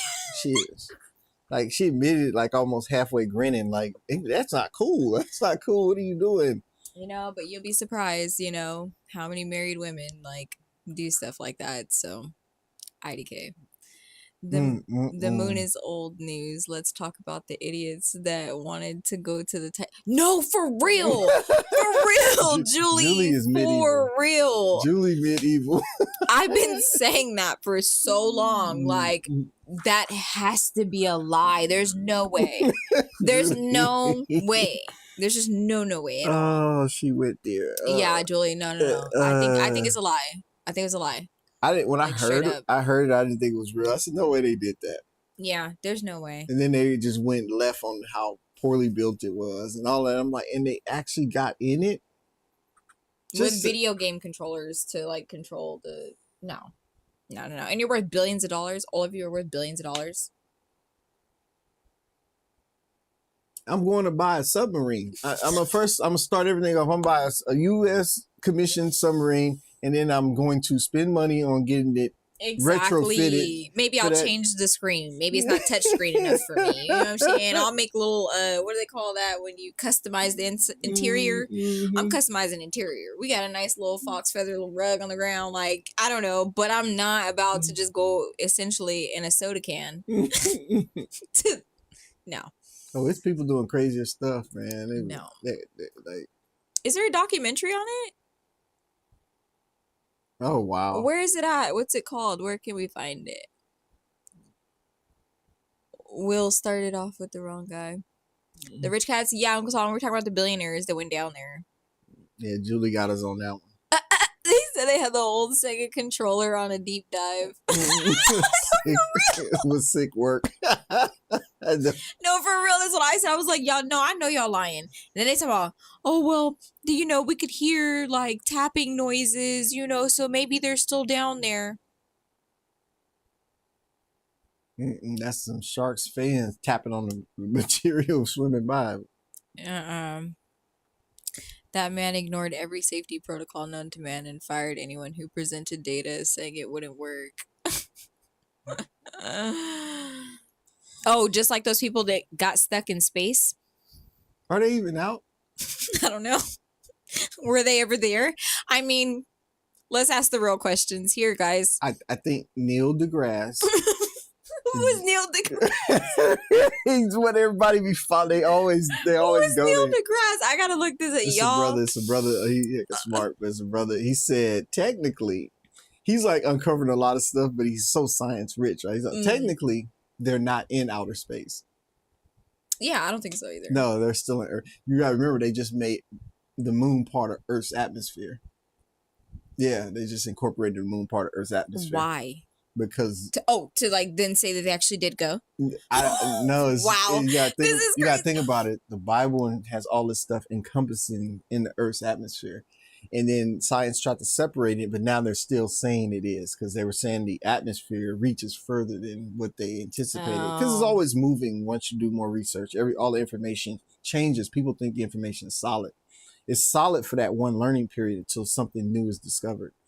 Because you can't travel out there, so there's no way you actually know. You're using you're visualizing and using analytics from that. But yeah, he said that technically not out in outer space. They're at a level of Earth's atmosphere, like the people floating. They're actually falling. That's why they're floating. You think about the movies when airplanes go up so high.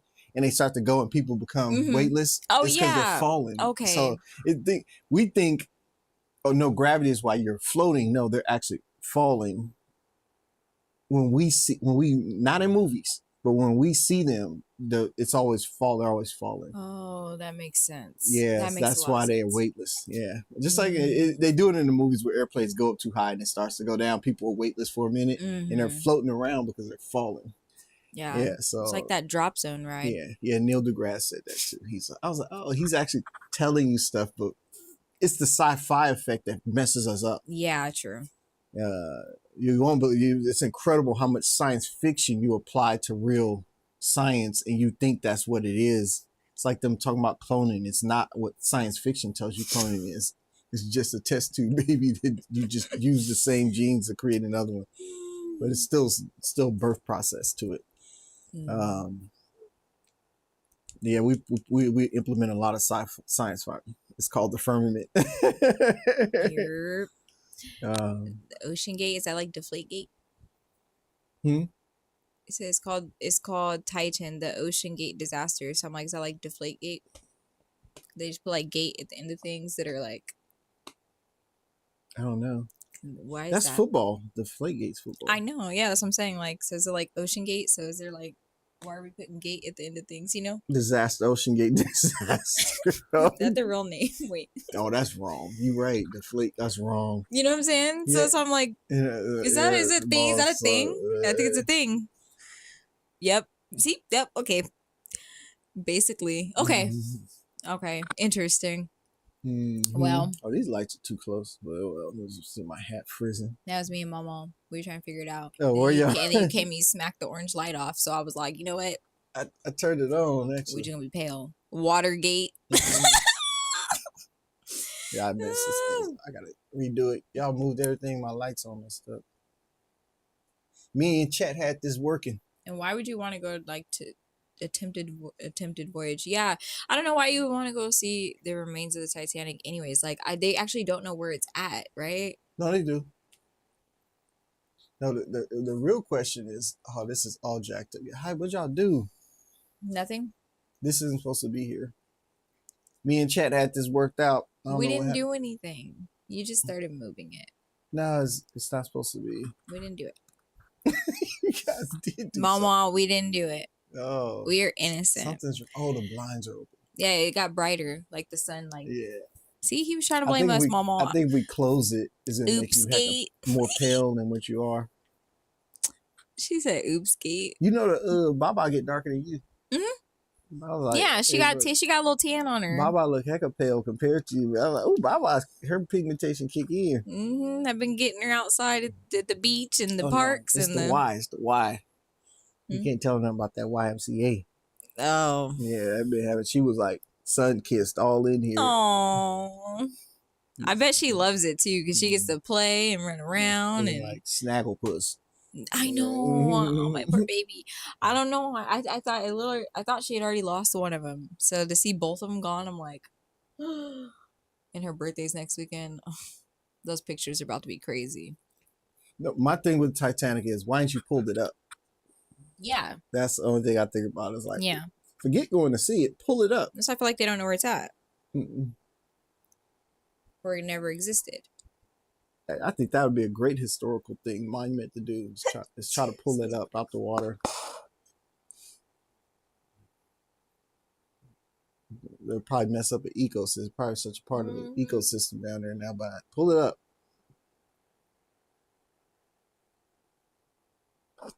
Oh yeah. Okay. Well, should we read Hermes thingy, or should we just do that? If that's okay, next Sunday, IDK. You can. You gotta unlock it again. Oh. Okay. I thought you did Herms. No, because I was going to, and then we started talking about.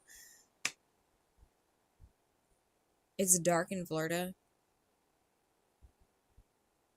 5, 6, because it's 8:45, yeah, or 8:42, but you know, someone. Oh, Julie. So is the them alligators be like I seen some stuff where alligators would be in like people's houses and stuff, or in their garage. How the hell you get in the garage? And be like big ones. Is that true? Or is that just like folklore or people doing stuff on the internet? You know, Julie's in Florida, right? Mm-hmm. Yeah. If you have like those covers, wait a minute, where is she in Florida though? And they have like really invasive species, like Them lizards. Oh my goodness! I've been watching them killing things. I'm like, oh, they taking their time. I'm like, there's so many of them. I wonder if they still have that piranha problem. Are piranhas still invasive over there too? Florida's just a wild place. I just heard something about Florida too, They be where I was walking like, across the streets. they're in They're in the ponds and ponds. whatnot. and whatnot? Like, what is in So, whatnot? so is seeing them like what? Seeing a dog, a stray dog? Or a stray cat. Yeah, like is it that common to see them, or is it like Or a possum. or a possum? Yeah. Raccoon. Like, ugh. California Like would where? never. Because there was people right up on them, like they weren't even like tripping. I'm like, man, I'll be. Okay. So we have a story submission from Hermie. It's they'll slide into pools. Oh, Has anyone jumped in with one? oh my goodness. Yeah, I heard that they be having to have like those covers. Some people have to have like full blown like cover canopy things over their entire backyard to like keep them out. We're I'm about to do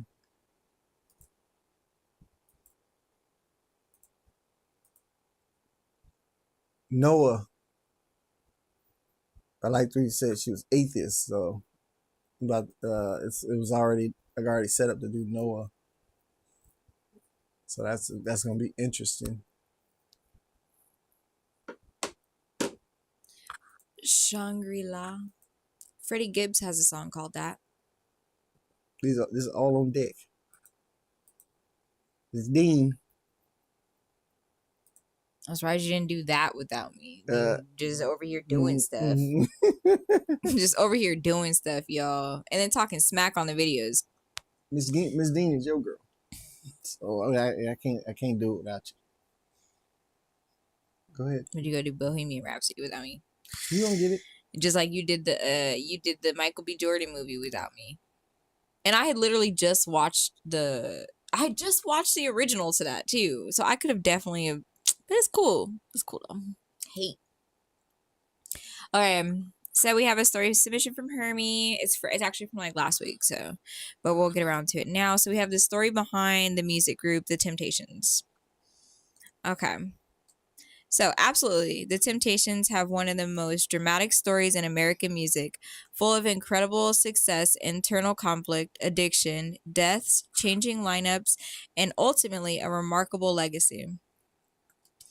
So, the group formed in Detroit in the early 1960s, growing out of two vocal groups, the Primes and the Distance. The early lineups eventually became Otis Williams, the group's founder and organizational leader, Melvin Franklin, deep bass voice, Paul Williams, baritone, Eddie Kendricks, distinctive falsetto, and David Ruffin, powerful lead vocalist. They signed with Motown Records, where they initially struggled to produce a major hit. That changed in 1964 with The Way You Do the Things You Do. Then came the song that transformed them, My Girl. In 1964, Smokey Robinson and Ronald White wrote My Girl, with David Ruffin taking the lead. Released in 1965, it became their signature song and their first U.S. #1 pop hit. Am I saying his name right? Is it Ruffin or Ruffin? I don't know. Ruffin. It's Ruffin? Mm-hmm. I just want to make sure. Ruffin's voice became a defining part of the group's identity. The group also became famous for their highly choreographed performances. The synchronized movements, distinctive suits, and elaborate stage routines helped establish the template for countless later R&B and pop groups. Oof, David Ruffin's downfall. So just to like recap, David Ruffin is the lead vocalist for The Temptations. So David Ruffin's downfall. Ruffin's success eventually became a problem. He developed a reputation for being increasingly difficult to work with and reportedly wanted to be billed as David Ruffin and The Temptations. Ooh. So he was feeling himself. He said, "Is me and then them." His drug use also became increasingly problematic.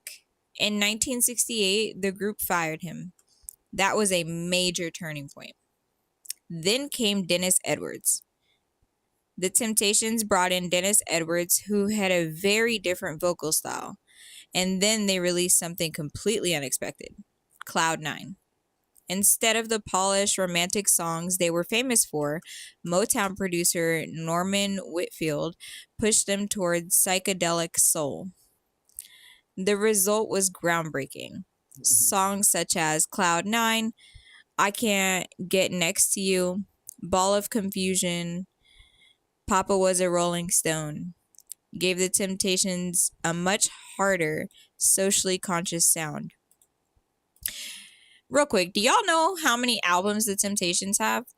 Like, I don't know the exact number, but I know their catalog is insane. It's like almost impossible to just sit there and like listen to it all. It's an immense amount of music. Anywho, The heck? okay. The Temptations. Oh, okay. They weren't just singing love songs anymore. They were singing about drug addiction, racism, war, poverty, and social instability. The tragedy of Paul Williams. And let's see. So Paul Williams was their baritone. Uh-oh. Okay. So Paul Williams was one of the group's most important performers and choreographers. He suffered from serious health problems, including complications related to sickle cell disease as well as alcoholism. His health deteriorated to the point where he could no longer perform regularly. In 1971, at only 34 years old, Paul Williams died. Oh, wow. So young. His death devastated the group. Papa Was a Rolling Stone. One of the most remarkable songs in their catalog came shortly after. Papa Was a Rolling Stone was released in 1972 and became one of their biggest hits.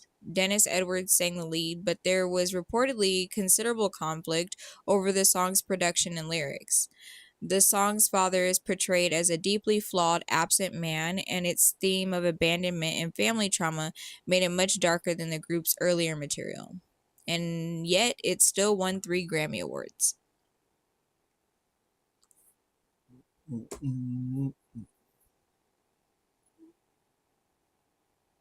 Ain't nobody come to see you, Otis. You quoting the movie? Yeah. Mm-mm. Okay. Okay, so Eddie Kendrick leaves.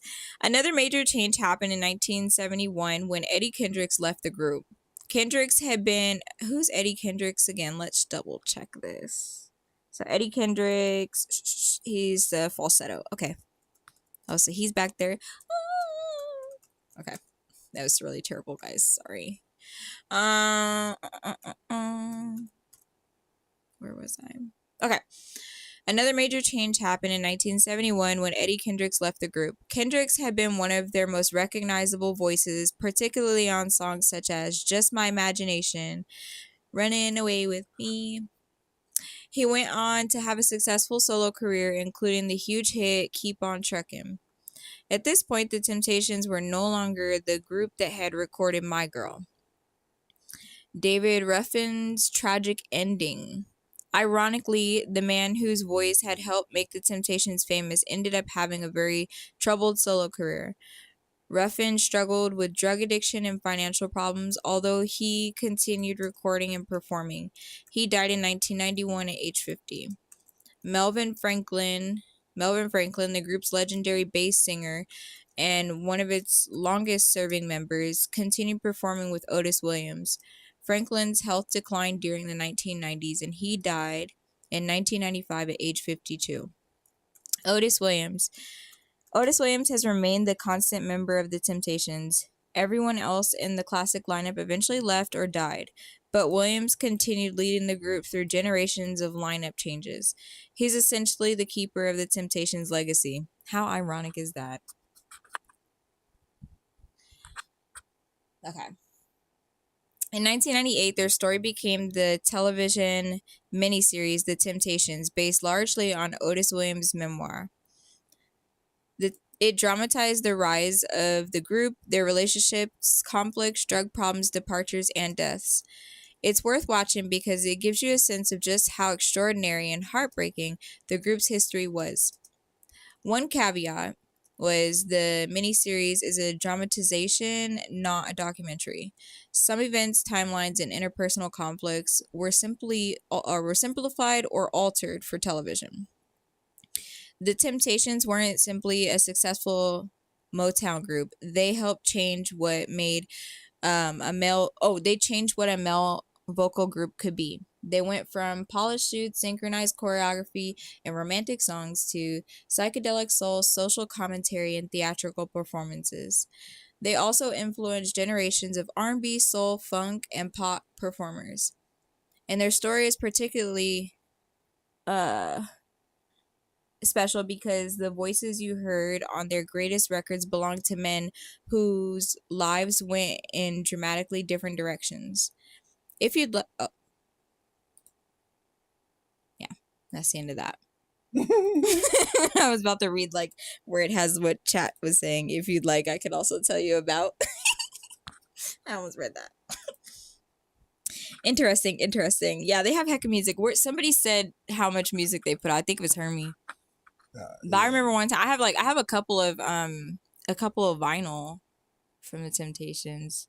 And like when I was like scrolling through their catalog on Apple, that's kind of when I saw like they have a lot of music.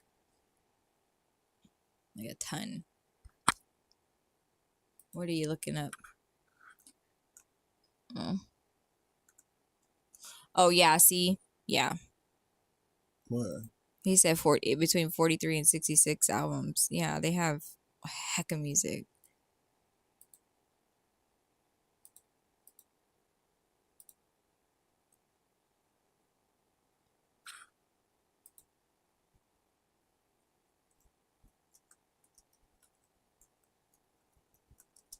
What are you guys over there finding? No, I'm just telling them some stuff I'm about to do or asking them. About to do Beatles too. I have. I was just telling them to drop their request. Um, from me to you, people have been saying we need to start from the beginning with their stuff, but remember, you guys can still contribute to the channel with any requests like normal, but she'll be off screen. We'll do the reaction too, and set the table for us for this week for help. I have Tone. What Tone say for Beatles? I got. What did he say? What is it?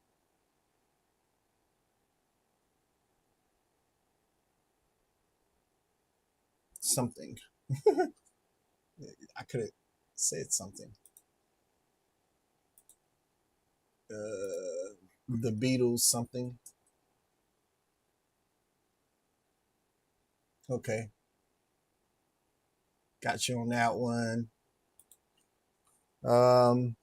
So anything like I was trying to say in the chat, you guys, anything that you watch, it could be anything. It don't have to be music, but anything you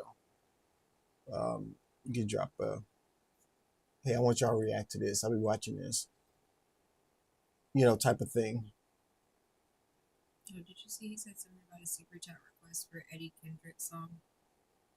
Hmm. Did you see he said that he did a super chat request a couple months back for Eddie Kendrick's song? Who? Tone. You write all that stuff down. This is during a live stream, Tone. Eddie Kendricks. Is it Eddie? You said that? Yeah, what song is that? And we never did it? I don't know how we did it, but yeah. And he didn't say if you don't do it, it's okay. He didn't say it. I don't remember. If it was a couple months, Why didn't you remind us, man? That's a long time that went by.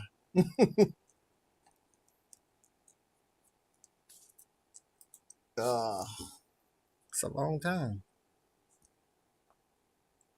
She said, I got a song I want y'all to do, but can't recall the name. Oh. So, My old man loved that group around. I thought you said he said it. I don't know. I just read it and I didn't read what was before it, so now I'm trying to read what was before it. Oh, so maybe he was saying that, like, since we were reading about that, he was like saying that like a super chat. One of the songs. Okay, Oh, okay. I'm like, man, how we missed that? Sorry, I should have definitely read the context prior, and then like I just saw that and I was like, oh snap, we missed something. Right. Okay, and I'm trying to see the text I was reading, and then Yeah, they for you. They for you. you guys are. I don't know. Okay. No, it was nothing pertaining. Sometimes you be reading stuff but not reading stuff. No, just make sure people like and reminding them like, hey, you know, but I get to be entertained by your stuff, you know. Distracting them. I'm not distracting them. They be chatting in there, don't y'all? You know, people can multitask. They can hear the story and. Okay, cool. I'm glad we did that already, because okay, guys, well, we'll let you guys on out of here. You know, we kind of held you hostage a little 30 extra minutes. He finally hit his 2 hours that he's been trying to convince me and Momo to do. So yeah, not too shabby, especially for putting story time like kind of like a little at the end. It just like kind of carries it over, so that makes sense. But okay, well, y'all have a good week. Thanks for jumping in here with us, and thank you for continually to support in any way that you can, even by coming to the live streams or watching and liking the videos, all the little stuff. Everything matters, and thank you very much for especially for the people that's been doing it since we started. Mom Bear, Julie, and Tone, and Herm, and Looking for Facts, and everyone else who came in between that. Thank you. Much appreciate of that. And I know we changed since the music, right? But we, you know, I don't want to get, nobody want to get strikes. So. We got banned. Yeah, so this transition that we're going through, and thank you for still showing up for that, because you didn't have to, and thank you. I really appreciate it. Yeah, it's been fun.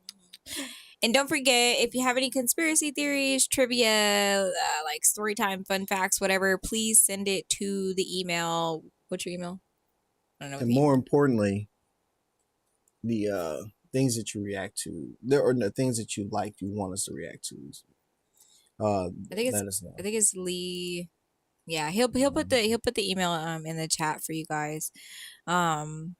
So yeah, like we always say, stay hydrated. Make sure you're getting plenty of rest. Be kind to yourself. And yeah, we'll see you next Sunday. I don't know. Are you gonna be in there? Well, we have Winona.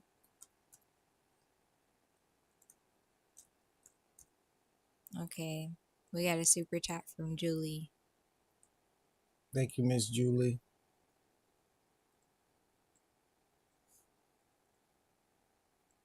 Okay. See it, Tone. Tone, you don't got nothing for us, man. Oh, Herman shooting this thing. You usually got some cuts. I'll do it. I think his just on GP. You don't got a cut for us, Tone. You want to drop? Right, it's been so long. Yeah. You always loaded with them.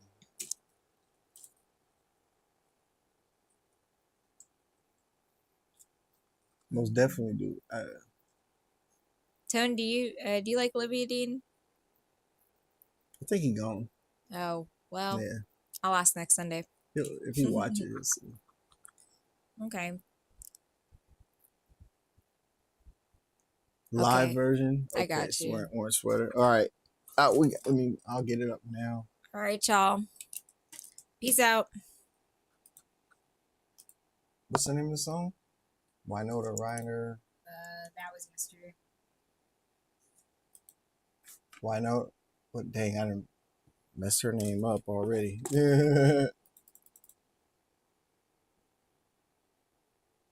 Winona Ryder. That was yesterday.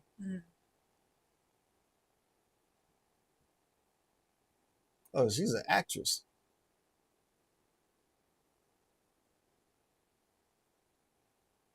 She's part of the Sisters, huh? Is this it? Oh, I know her or of her. More known for acting. I know her for acting. Bye, Julie. Bye, Julie. Oh, it in tone. It didn't have. If you're still on, it didn't have to give us views. It's what you expect, especially if you're super chatting it or something like that. It didn't matter. You guys have been here. You guys are always showing up. I don't. I don't. I'm not tripping off views like that. It's just is what you guys who are here and always giving back. And I know we took a lot away with that. You know, a lot of stuff had to go away with that, but it's still the same thing. If it's done during the super chat or it's just done in the comments, it's fine with me. It doesn't matter if it's getting views or not. That's not the end all be all. I mean, it's important, but it's not. You know, I still enjoy the stuff that you actually have us listen to. So I wouldn't mind.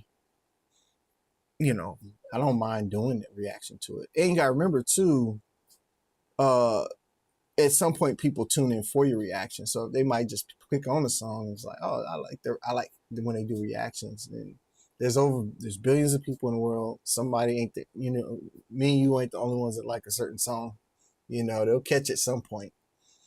But no, this is just for folks in live stream where they like you know, like I have a friend of mine. He watches jujitsu wrestling in the car. You know, I got like 3 videos of those that I need to drop.